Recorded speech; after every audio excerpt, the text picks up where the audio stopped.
கடந்த பதிவில் பரிசுத்த வேதாகமத்தை பற்றிய நம்முடைய விசுவாச அறிக்கை என்ன என்று நாம் கற்றுக்கொண்டோம். அதாவது வேதாகமத்தில் பழைய மற்றும் புதிய ஏற்பாட்டில் 66 புத்தகங்கள் மட்டுமே தேவனுடைய வார்த்தை என்று நாம் விசுவாசிக்கின்றோம். இந்த 66 புத்தகங்கள் மட்டுமே நம்முடைய விசுவாசத்திற்கும் போதனைக்கும் மற்றும் நடைமுறை வாழ்விற்கும் கடைமுடிவான அதிகாரம் உடையது என்று நாம் கடந்த முறை பார்த்தோம். இதற்கு அப்பாற்பட்ட எந்த வெளிப்பாடும் இல்லை, அதை வேதாகமம் அங்கீகரிப்பதும் இல்லை. ஒரு சிறப்பான வெளிப்பாடாக வேத புத்தகம் நமக்கு வந்து காணப்படுகின்றது. இந்த வேத புத்தகத்தின் மூலமாக மட்டுமே தேவன் நம்மோடு கூட இடைப்படுகின்றார், நம்மோடு கூட அவர் பேசுகிறவராக இருக்கின்றார். இன்றைக்கி அநேக மனிதர்கள் வந்து சொப்பனத்தின் மூலமாக, அது மாத்திரமல்ல தரிசனத்தின் மூலமாக கடவுள் எங்களுக்கு வெளிப்பட்டார், எங்களோடு கூட பேசினார் என்று சொல்லி அநேக தவறான போதனைகள், உபதேசங்கள் வந்து உலகத்தில் நாளுக்கு நாள் அதிகரித்து கொண்டே காணப்படுகின்றது. ஆனால் வேதத்தில் நாம் தெளிவாக பார்க்க முடியும், அந்த 66 புத்தகங்கள் மட்டுமே கடவுளுடைய வார்த்தையாக அங்கீகரிக்கப்படுகின்றது. அவைகளின் மூலமாக மட்டுமே தேவன் நம்மோடு கூட பேசி வருகின்றார்.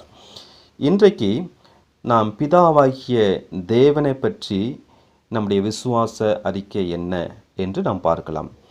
ஒரே ஒரு ஜீவனுள்ள மெய்யான தேவன் மட்டுமே இருக்கிறார் என்று நாம் விசுவாசிக்கின்றோம். அவர் ஒருவரே வானத்தையும் பூமியையும் காணப்படுகிறதும் காணப்படாததுமான எல்லாவற்றையும் படைத்தவர் என்று நாம் நம்புகின்றோம். அவர் தன்னை 3 வெவ்வேறான நபர்களாக வேதாகமத்தில் வெளிப்படுத்தியுள்ளார் என்று நாம் நம்புகின்றோம். அதாவது பிதா, குமாரன், பரிசுத்த ஆவி. பிதாவாகிய தேவனே திரித்துவத்தில் முதலாம் நபர் ஆவார். இவர் சர்வத்தையும் ஆள்கிறவர், சர்வ வல்லமை உள்ளவர், சர்வத்தையும் அறிந்தவராகியும் சாவாமை உள்ளவராயும் இருக்கிறார் என்று நாம் விசுவாசிக்கின்றோம்.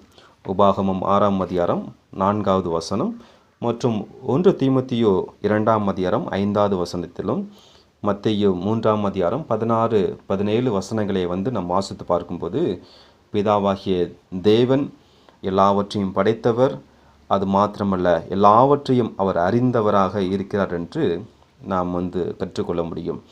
அது மாத்திரமல்ல குமாரனாகிய இயேசு கிறிஸ்துவை பற்றி நம்முடைய விசுவாச அறிக்கை என்ன என்று நாம் அடுத்ததாக பார்க்கலாம்.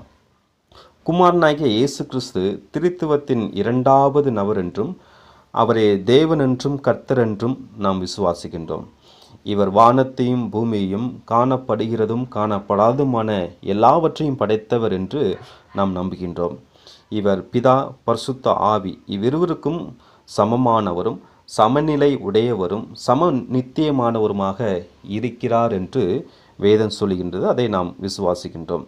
மேலும் இவர் எவ்விதத்திலும் இவ்விருவருடன் பிதாவாகிய தேவனுக்கும் பரிசுத்த ஆவியானவருக்கும் சிறியவர் அல்ல, மாறாக எல்லா விதத்திலும் நிகரானவர் என்று நாம் நம்புகின்றோம்.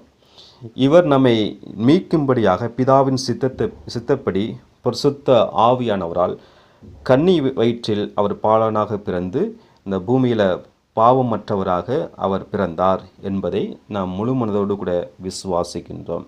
யோவான் 1ஆம் அதிகாரம் 1 முதல் 3 வசனங்களில் வந்து நாம் வாசித்து பார்க்கும்போது இதை குறித்து நாம் தெளிவாக வாசிக்கலாம். கொலோசியர் 1ஆம் அதிகாரம் 16வது வசனம் மற்றும் யோவான் 10ஆம் அதிகாரம் 30வது வசனத்திலும் நாம் இதை குறித்து வாசிக்க முடியும்.